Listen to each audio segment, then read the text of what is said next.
Jumpa lagi di 4 Klip. Yuk langsung kita mulai aja ya. Cara merencanakan keuangan ini menggunakan dasar piramida keuangan. Nah, di sini saya akan bedah satu persatu dari definisi dan contohnya ya. Saya sudah buatkan contoh yang sederhana supaya mudah dipahami. Prioritas keuangan yang paling awal adalah dana darurat. Dana darurat adalah sejumlah uang yang dikumpulkan untuk digunakan saat kondisi mendesak dan darurat. Untuk bisa mengumpulkan dana darurat, kita harus mengelola uang kita dengan baik, dengan cara membuat anggaran dan mengatur pengeluaran supaya tidak besar pasak daripada tiang. Nah, di anggaran itu kita harus sudah menyisihkan uang untuk dana darurat.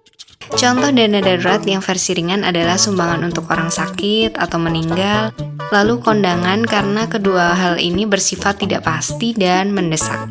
Sedangkan untuk versi yang berat, contohnya adalah perbaikan kendaraan yang rusak karena kecelakaan atau bencana. Atau juga bisa saja untuk perbaikan atap rumah yang roboh yang darurat untuk diperbaiki. Intinya adalah kondisi mendesak dan darurat. Dana darurat ini penting untuk dimiliki supaya tidak mengganggu uang kebutuhan dan uang yang sudah kita rencanakan untuk hal lainnya. Oke, lanjut lagi ada asuransi, yaitu bentuk pengendalian resiko untuk perlindungan terhadap dampak kerugian finansial.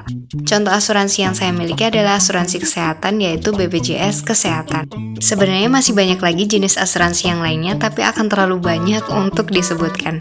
Oke, selanjutnya ada investasi. Investasi adalah aktivitas penanaman uang atau modal dengan harapan untuk memperoleh keuntungan.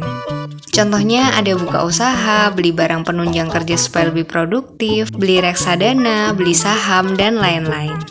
Investasi ini sangat penting karena dapat menambah pemasukan sehingga kualitas hidup kita bisa lebih baik lagi. Kemudian berikutnya ada dana pensiun. Dana pensiun adalah sejumlah dana yang dikumpulkan untuk digunakan pada masa tua saat sudah tidak aktif bekerja. Kalau secara pribadi, contohnya adalah passive income dari 3 sumber ini. Ada keuntungan dari bisnis, saham, dan waralaba. Selanjutnya adalah warisan. Warisan adalah harta peninggalan yang kita tujukan untuk orang lain yang disebut ahli waris. Contohnya bisa dalam bentuk uang, rumah, sebidang tanah, atau harta yang lainnya. Tujuannya supaya harta yang kita tinggalkan dapat bermanfaat untuk anak cucu kita. Nah, itulah prioritas keuangan yang digambarkan pada piramida keuangan. Jadi tidak perlu bingung lagi mana yang harus didahulukan ya. Untuk memulai dana darurat, saya ada videonya, nanti saya kasih link di deskripsi ya. Terima kasih telah menonton video ini, semoga bermanfaat. Jangan lupa klik like, comment, share, dan subscribe. Sampai ketemu lagi di video selanjutnya ya. Bye!